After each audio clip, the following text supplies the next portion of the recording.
All right, let's dive into one of the most incredible true stories you'll ever hear. It's about a guy named Gonzalo Garcia-Pelayo who basically took on the entire casino industry. And get this, he did it with just a notebook and an idea that, well, everyone around him thought was completely nuts. Okay, but right off the bat, I need you to understand something. This is not a story about luck. We're not talking about a lucky streak or some kind of magic betting system. You've got to forget everything you think you know about gambling. Because the secret to breaking the bank? It wasn't in superstition. It was in science. Yep, you heard that right. This is a story about physics. All right, so let's get into it. Chapter 1, a crazy theory. Our story kicks off with this one guy and an idea that, well, let's just say everyone around him thought he was absolutely insane. So meet our guy, Gonzalo Garcia-Pelayo. The year is 1990. We're in Madrid. He's 43 years old. He's a record producer whose music isn't really selling. And yeah, he's broke. But the most interesting part? Gonzalo wasn't a gambler. Not at all. He was an observer. And he had this totally radical theory about roulette. He believed in this concept called wheel bias. Now, the theory is pretty simple, actually. Roulette wheels are physical objects, right? They're made by humans, so they can't be perfectly random. He figured that over thousands and thousands of spins, these tiny little flaws, a loose gear, a floor that's tilted just a tiny bit, microscopic wear and tear, all that stuff would cause certain numbers to pop up way more often than they should. He was convinced he could find a crack in the casino's armor. And this right here really shows you what was at stake. You see, a normal European roulette wheel gives the casino about a 2.6% edge. It doesn't sound like much, but that tiny edge guarantees they win in the long run.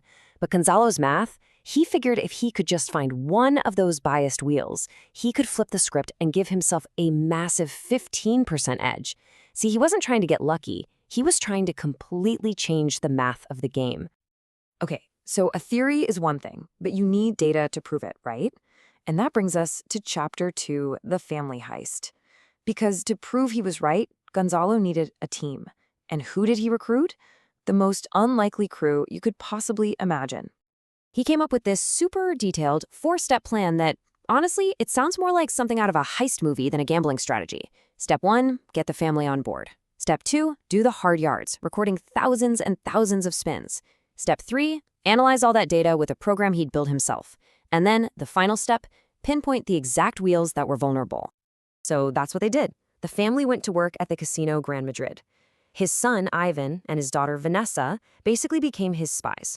For months on end, 6 days a week, they just sit there for hours at a time with these little notebooks, writing down every single result.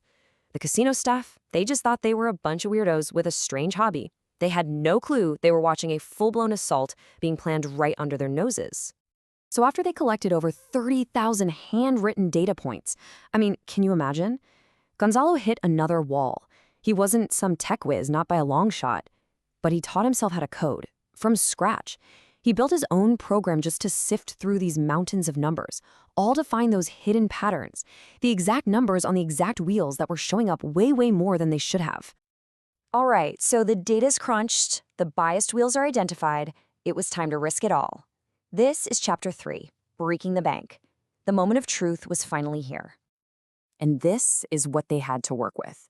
$2,200. And listen, this wasn't just some play money. This was the family's entire life savings. If his theory was wrong, they would lose absolutely everything. And that first night, oh man, it was a total disaster.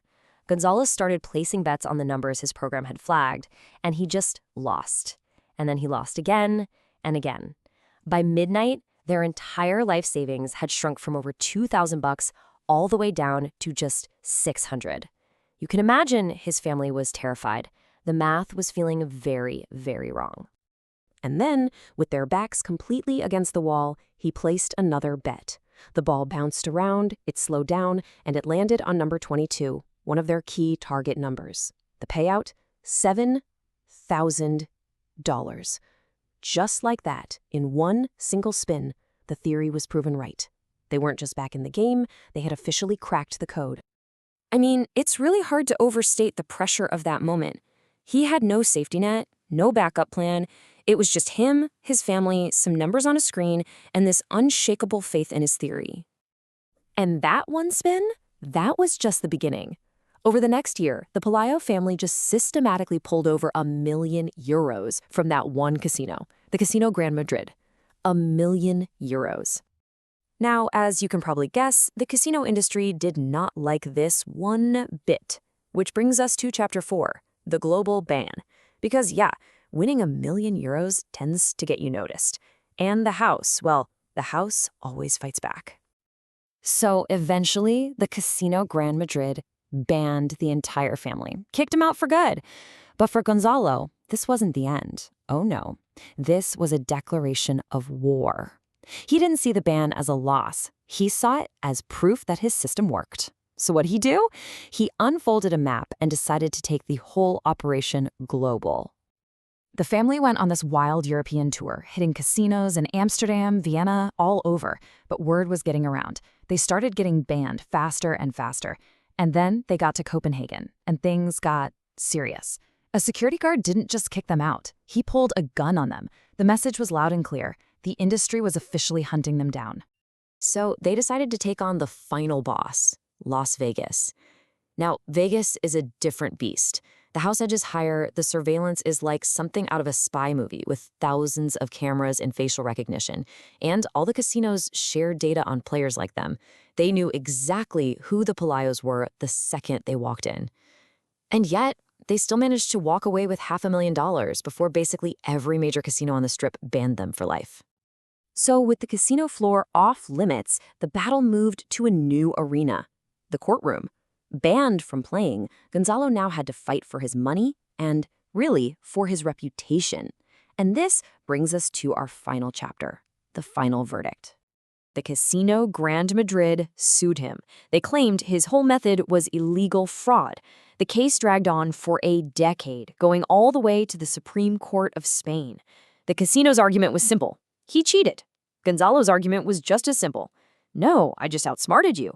So the whole thing boiled down to one question. Was what he did fraud, or was it just intelligence? And then, in 2004, the Supreme Court of Spain handed down the final verdict. They ruled that what Gonzalo did was not fraud. The court literally said he used ingenuity and computer techniques. In their own words, that is not fraud. That is intelligence. He won. He didn't just beat the house, he beat their lawyers too. So the whole Pelayo story leaves us with this really fascinating question, right? Think about it. He never touched the wheel. He never used some hidden gadget. All he did was use his brain, some observation, and a little bit of math to exploit a flaw that was already there. So it really makes you wonder, where do you draw the line between using your intelligence and cheating the system?